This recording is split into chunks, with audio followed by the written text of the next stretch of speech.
கர்த்தருக்கு ஸ்தோத்திரம். ஆண்டவர் ரட்சகரமாக இயேசுவை நாமத்தினாலே உங்களுக்கு கிறிஸ்துமஸ் நல்வாழ்த்துக்களை தெரிவித்துக் கொள்ளுகிறோம்.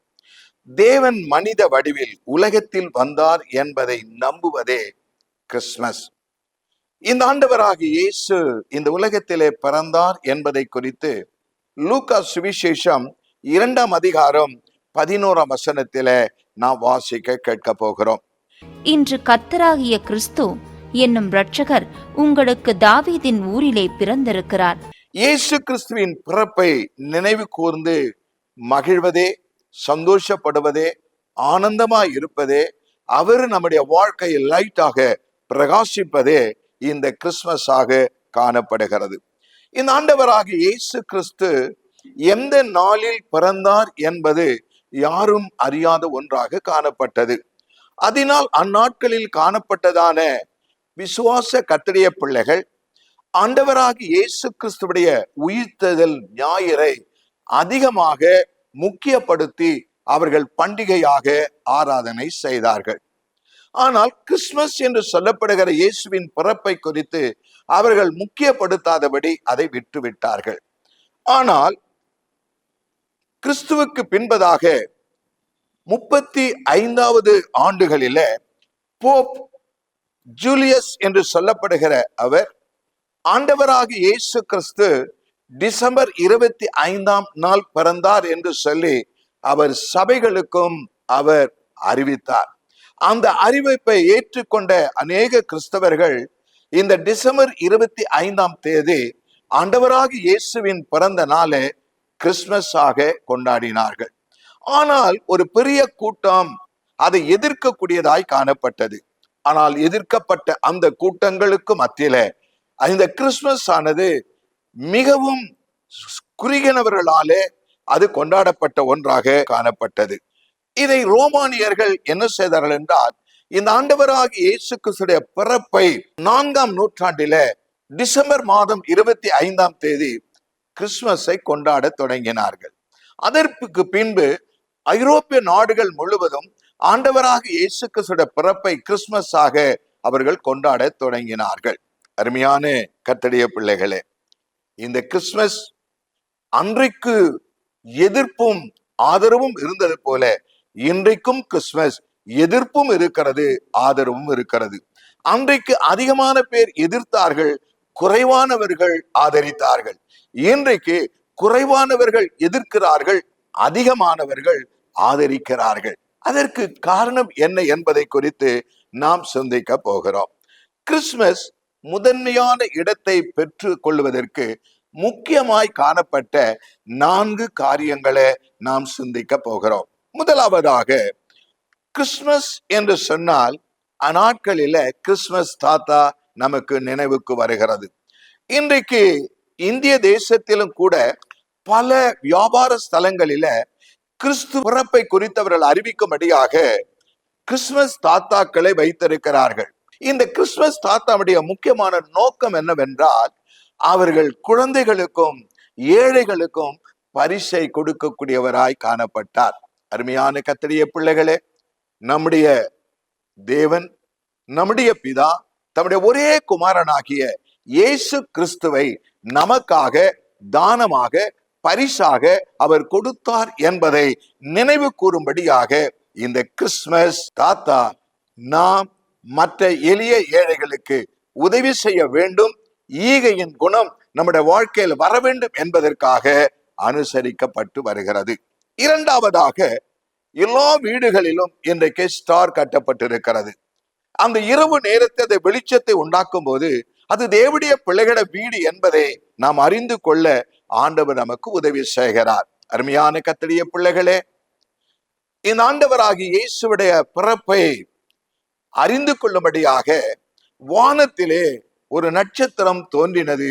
அது விசேஷமான ஒரு நட்சத்திரமாய் இருந்தது. யூதாவில் ஒரு நட்சத்திரம் எழும்பும் என்று சொன்னது போல யூதாவில் ஒரு ராஜா பிறந்திருக்கிறார் என்பதை இந்த வான சாஸ்திரிகள் வானத்தின் ஆராய்ச்சிகளை கண்டுபிடித்து யூதருக்கு ராஜாவாக பிறந்திருக்கிறார், அவர் மேன்மையான ஒரு இரட்சகர், அவரை தொழுது கொள்ள வேண்டும், அவரை பணிந்து கொள்ள வேண்டும் என்று சொல்லி கிழக்கே இருந்து புறப்பட்டு அவர்கள் எருசலேமின் நெருக்கே வந்தார்கள். அங்கே அவர்கள் எண்ணினது என்ன? இந்த ராஜா ராஜ அரண்மனையில பிறந்திருப்பார் என்று சொல்லி ஏரோதின் அரண்மனைக்கு போனார். அங்கே இயேசு பிறக்கவில்லை. அவர்கள் மிகுந்த துக்கத்தோடு கூட அரண்மனையை விட்டு வெளியே வந்தார்கள். அவர்களுக்கு முன்பதாக அந்த நட்சத்திரத்தை கண்டார்கள். அந்த நட்சத்திரம் நம்முடைய ஆண்டவராக இயேசு பெத்லெகேமிலே தாவீதின் ஊரிலே எங்கே பிறந்திருக்கிறார் என்கிற இடம் மட்டும் அவர்களை அழைத்து கொண்டு போய் மேசியாவை தரிசிக்க வைத்தது. இந்நாட்களிலும் தேவனுடைய பிள்ளைகளாக நாம் மற்றவர்களை மேசியாவாக இயேசுவிடத்தில நாம் கொண்டு வருகிற நட்சத்திரங்களாக பிரகாசிக்க வேண்டும் என்பது கிறிஸ்துவின் பிறப்பு நமக்கு வெளிப்படுத்தி காட்டுகிறது. மூன்றாவதாக குடிலை அமைக்கிறோம். அந்த குடில் என்ன நோக்கத்தோடு வைக்கப்பட்டிருக்கிறது என்று சொன்னால், வானத்தையும் பூமியும் படைத்த சர்வ வல்லமையுள்ள ஆண்டவர் இந்த உலகத்திலே அவர் பிறக்கும் போது அவருக்கு ஒரு இடம் அற்றதாய் காணப்பட்டது. காரணம், வேதாகமம் சொல்லுகிறது, நரிகளுக்கு குழிகளும் ஆகாயத்து பறவைகளுக்கும் கூடும் உண்டு, ஆனால் தம்முடைய ஆண்டவருக்கு தலை சாய்க்க கூட இடமில்லை என்று அவரை பற்றி சொல்லப்பட்டிருக்கிறது. நான் ஆண்டவராகிய இயேசு இந்த உலகத்தில பிறக்கும் போது சத்திரத்தின் முன்னணையில விசேஷமாய் கத்தோலிக்க வேதாகமும் பொதுவான மொழிபெயர்ப்பும் சொல்லுகிறது, தங்களுடைய மிருகங்களுக்கு கொடுக்கப்படுகிற அந்த ஆகார தொட்டியில இயேசு இருப்பதாக அந்த தூதர்கள் மேய்ப்பர்களுக்கு வெளிப்படுத்தினது மட்டுமல்ல, அதுவே உங்களுக்கு அடையாளம் என்று சொன்னார்கள். ஆண்டவராகிய இயேசு இந்த உலகத்தில பிறக்கும் போது அவர் ஏழ்மையின் கோலமாக இந்த உலகத்தில வந்தார். அவர் சாதாரண தேவனாக மட்டுமல்ல, அவர் எளிமையான ஒரு மனிதனாக இந்த உலகத்தில வந்தார் என்பதை கிறிஸ்துமஸ் எளிமையா இருக்கிற நம்முடைய வாழ்க்கையின உயர்வுகளுக்கு ஆண்டவர் வித்திடும்படியாக அவர் ஏழ்மையின் கோலமாக வந்தார் என்பதை குடில் நமக்கு கற்றுக் கொடுக்கிறது. நான்காவதாக கிறிஸ்துமஸ் ட்ரீ. இன்றைக்கு எல்லா இடங்களிலும் கிறிஸ்துமஸ் ட்ரீயை வாங்குவதும் தங்களுடைய ஆலயங்களில் வைப்பதும் தங்களுடைய வீடுகளிலே அலங்கரிக்கிறத இன்றைக்கு நம்ம பார்க்கிறோம். மரம் என்பது வளர்ச்சியையும் செழிப்பையும் காட்டக்கூடியதாய் காணப்படுகிறது. ஆண்டவராகிய இயேசுவின் பிறப்பின் மூலமாய் ஒரு மனிதனுக்குள் ஆண்டவர் வரும்போது, அவர் பிறக்கும் போது அவன் சாதாரணமாய் இருக்கிறது போல் இருக்க முடியாது. கர்த்தர் அவனை வளர செய்வது மட்டுமல்ல, அவனை செழிக்கவும் பண்ணும்படி கர்த்தர் விரும்புகிறார். அதோடு கூட நிற்காமல் அந்த மரத்தை அலங்கரிக்கிறோம். அருமையான கர்த்தருடைய பிள்ளைகளே, நம் ஆண்டவராகிய இயேசுவிடத்தில் வரும்போது நம்முடைய பாவமான வாழ்க்கையில் எல்லாவற்றையும் அமைத்து அகற்றிவிட்டு அவர் பரிசுத்தம் என்கிற அலங்காரத்தினாலே நம்மை அலங்கரிக்கிறார் என்பதை நாம் அறிந்து கொள்ளும்படியாக கிறிஸ்துமஸ் நம்மை அலங்காரத்துக்குள் மட்டுமல்ல, நம்மை செழிப்புக்குள்ளும் வளர்ச்சிக்குள்ளும் நடத்துகிறது என்பதை நாம் அறிந்து கொள்ளுகிறோம்.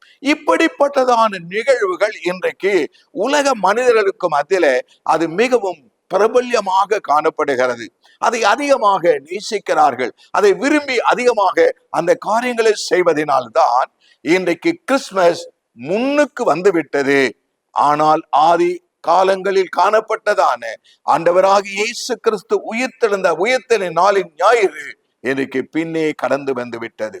அன்றைக்கு எதிர்க்கிற கூட்டம் அது பெரிதாய் இருந்தது. இன்றைக்கு எதிர்க்கிற கூட்டம் குறைவாகவும் கிறிஸ்துவின் பிறப்பை கொண்டாடுகிற கூட்டம் இன்றைக்கு அதிக அளவில காணப்படுகிறது. அருமையான கர்த்தருடைய பிள்ளைகளே, 1498 ஆண்டில போர்ச்சுகீசியர்கள் தேசங்களை விட்டு அவர்கள் வியாபார ரீதியாக இந்தியாவுக்கு வந்தார்கள். அவர்கள் கோழிக்கோட்டில் வந்து தங்களுடைய வியாபாரத்தை செய்தார்கள். கோவாவில் வந்து அவர்கள் வியாபாரங்களை செய்தார்கள். அவர்கள் இலங்கையிலும் அந்த வியாபாரங்களை செய்தார்கள். மலேசியாவிலும் மலாக்கா என்று சொல்லப்படும் இடத்தில அவர்கள் இந்த காரியங்களை செய்தார்கள். அவர்கள் கத்தோலிக்க கிறிஸ்தவர்களாய் இருந்ததினால அவர்கள் தங்களை ஆராதிப்பதற்கென்று ஆலயங்களை கட்டினது மட்டுமல்ல, அவர்கள் ஆண்டவராகிய இயேசு கிறிஸ்துவைய டிசம்பர் 25 அவர்கள் இந்த பிறப்பின் தினத்தை கொண்டாட தொடங்கினார்கள். அப்படி இலங்கையில கொண்டாடப்பட்டதான அந்த விழாவின் பெயர் நாத்தர் என்று சொல்லப்படுகிற விழாவாய் காணப்படுகிறது. நாத்தர் என்று சொன்னால் பிறப்பு என்று அடையாளமாயிருக்கிறது. அருமையான கர்த்தருடைய பிள்ளைகளே, எபிரேயருடைய புஸ்தகம் 2ஆம் அதிகாரம் 14 வசனத்தை நாம் வாசிக்க கேட்க போகிறோம்.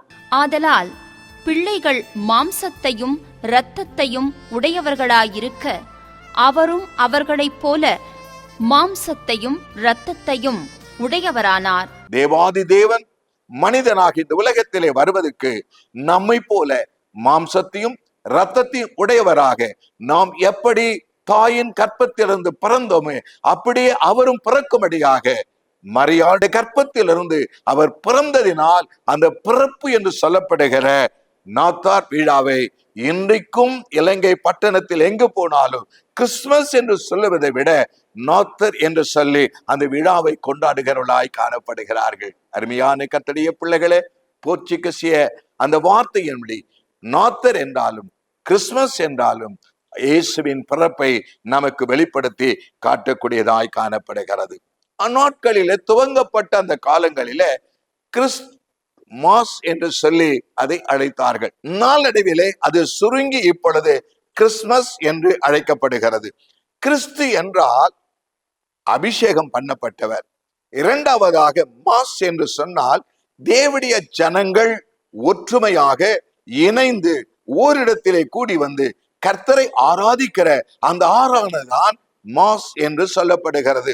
கிறிஸ்துவின் பிறப்பு ஆராதனைக்கு முக்கியமான ஒன்றாக காணப்படுகிறது. அதனால் அருமையான கர்த்தருடைய பிள்ளைகளே, ஜாதி, மதம், தேசம், இனம் எல்லாவற்றையும் நீக்கிவிட்டு எனக்காக என் பாவத்தை போக்கும்படியாக தாயின் கற்பத்தில் நான் பிறந்தது போல ஏசப்பாவும் தேவனாக இருந்தும் ஒரு தாயின் கற்பத்திலே அவர் பிறந்தார். அந்த பிறப்பின் நாள் நம்முடைய வாழ்க்கையுடைய மேன்மையான நாள் என்பதை நாம் அறிந்து கொள்வது மட்டுமல்ல, உண்மையாய் கர்த்தரை ஆராதிக்க வேண்டும். அதனால்தான் ஆட்டு இடையர்கள் அந்த ராத்திரி ஆட்டு மந்தைகளை அவர்கள் மடக்கி ஓய்வு எடுத்துக் கொண்டிருக்கும் போது அந்த ராத்திரி தேவ தூதர்கள் சேனை எழும்பி வந்து உன்னதத்தில் இருக்கிற தேவனுக்கு மகிமையும் பூமியிலே சமாதானமும் மனுஷர் மேல் பிரியம் உண்டாவதாக என்று சொல்லி தேவனை துதித்தார்கள். கிறிஸ்துமஸ் கர்த்தரை துதிக்கிற நாள், கிறிஸ்துமஸ் நம்மை கூட்டி சேர்க்கிற நாள், கிறிஸ்துமஸ் நமக்குள்ளே ஐக்கியத்தை உண்டு பண்ணுகிற நாள், நமக்குள் இருக்கிற பிரிவினைகளை அகற்றி ஒன்றாக இணைந்து கர்த்தரை நாம் துதித்து ஆராதிப்பதுதான் உண்மையான கிறிஸ்துமஸ். அருமையான கர்த்தருடைய பிள்ளைகளே, இன்றைக்கு உலக பிரகாரமான கிறிஸ்துமஸ் ட்ரீக்கு முக்கியம் கொடுக்கிறோம், குடிலுக்கு முக்கியம் கொடுக்கிறோம், கிறிஸ்துமஸ் தாத்தாவுக்கு முக்கியம் கொடுக்கிறோம், ஸ்டாருக்கு முக்கியம் கொடுக்கிறோம். அவங்க எல்லாவற்றை காட்டிலும் கர்த்தருடைய ஆராதனை தான் முக்கியம் என்பதை, அதுதான் நம்முடைய வாழ்க்கையில மேன்மையானது என்பதை இந்த கிறிஸ்துமஸ் நாளிலே நாம் அறிந்து கொள்ள வேண்டும்.